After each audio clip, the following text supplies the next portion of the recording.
Let's have a retrospective talk about buying land during this walk and talk and look at what a couple of people are going through right now.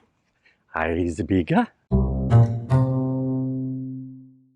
Okay, so you know our land situation, but let's talk about the unfortunate situation that the Armstrong family is going through.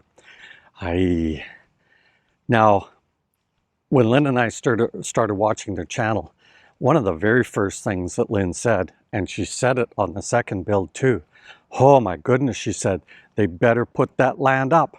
Minimum of 2 feet off of the rice beds, minimum. Unfortunately, that didn't happen. And if you look at their current video, ankle deep water, guys, out on the road, you know, even deeper. And you know that I mentioned about AAC. Do not get that stuff wet. Not cool. I hope he sealed it up really well, and I hope that he's not getting any water migration in there, potentially creating some mold. That could be a nasty situation. But what we're not here to talk about is, you know, overall their situation. More, I want to talk to you about location, location, location. And it does make a difference, guys. You have to kind of pay attention to what's going on around you. Nothing will be perfect. But what you have to watch out for is some of these ravines that, you know, if you wanted an elevated view up on a mountain, looking down, etc., you got to watch out for the ravines because they wash out all the time too. You got to make sure you're not downstream from a ravine.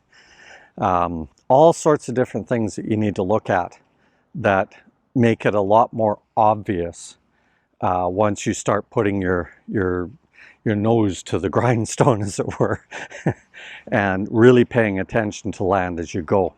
Obviously things like pig farms and stuff like that, that could be a pretty unfortunate situation to be finding yourself in. Now, once you build, it could happen anyway.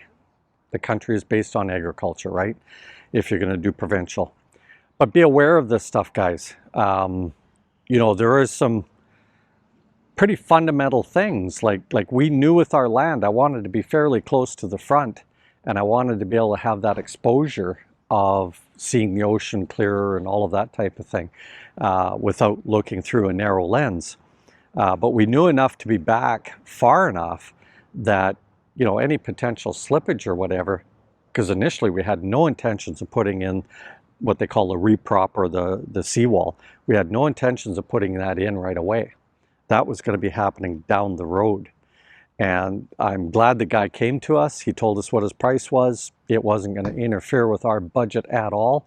And of course, we just had that thing done. Best thing we ever did, I think, actually. But if you do catch the Armstrongs video, have a look there. It's very unfortunate. But again, you know, this could be a once in every 10 or 15 year situation.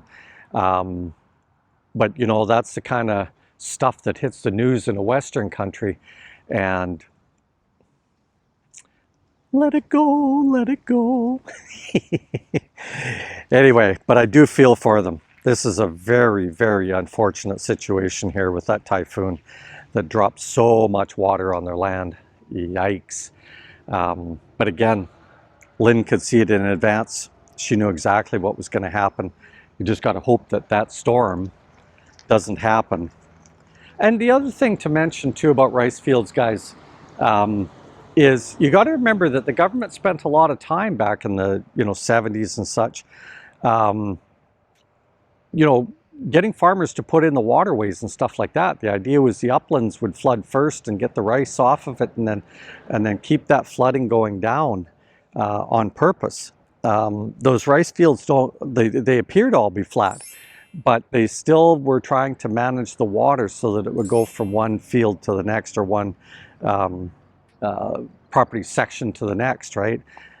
So you got to be aware that system was put in place, and even though this is being converted, back history might bite you. So again, do your homework. Make sure that you're in a sound as a pound location, And of course, always spend some time on the land. I mean, copious amounts of time on the land, and make sure that you can handle whatever's going to come at you, because it's your future. Later, Gators.